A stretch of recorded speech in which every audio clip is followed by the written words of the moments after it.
C. Joseph Vijay எனும் நான்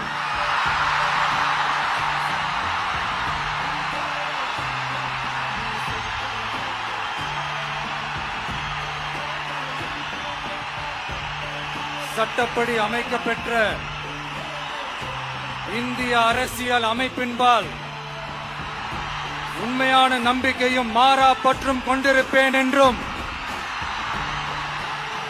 இந்திய நாட்டின் ஒப்பில்லாத முழு முதல் ஆட்சியையும் ஒருமையையும் நிலைநிறுத்துவேன் என்றும் தமிழ்நாட்டு அரசின் முதலமைச்சராக உண்மையாகவும் உளச்சான்றின்படியும் என் கடமைகளை நிறைவேற்றுவேன் என்றும்